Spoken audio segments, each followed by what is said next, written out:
சக்திவேல் அடுத்த வர எபிசோட்ல பார்த்தீங்க அப்படின்னா, வேலு பார்த்தீங்க அப்படின்னா, அந்த மாரி அந்த அடிபட்டதுலேருந்து உடம்பு முடியாம வீட்ல இருக்காங்க. அவங்கள பார்க்க ரம்யா வராங்க. ரம்யா வந்து பார்த்தீங்க அப்படின்னா, வேலுக்கு வந்து ஜூஸ்லாம் போட்டு குடுத்து, வேலுவ வந்து பார்த்துக்கிறாங்க. அது மட்டும் இல்லாம வேலுக்கு இன்னும் உடம்பு சரியாகல. ஹாஸ்பிட்டல் கூட்டிட்டு போணும்னு சொல்லிட்டு சங்கர் கிட்ட சொல்லிட்டு இருக்காங்க.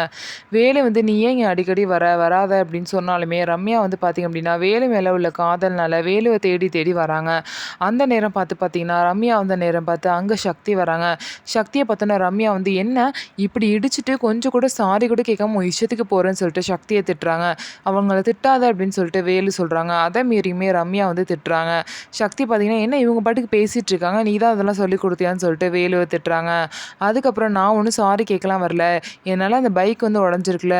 அத ரிப்பேர் பண்றதுக்கு காசு குடுக்க தான் வந்தேன். இந்தாங்க காசு அப்படின்னு சொல்லிட்டு காச வச்சுட்டு போயிர்றாங்க.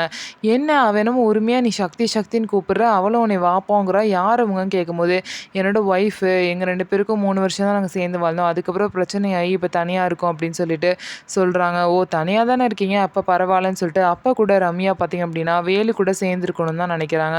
ஸோ இதுக்கப்புறம் என்ன நடக்க போகுது அப்படின்னு சொல்லிட்டு வெயிட் பண்ணி பார்ப்போம். நம்ம வீடியோ உங்களுக்கு பிடிச்சிருந்தா, நம்ம வீடியோவ லைக் பண்ணிக்கோங்க. மறக்காம நம்மளோட சேனல சப்ஸ்கிரைப் பண்ணிட்டு பாருங்க.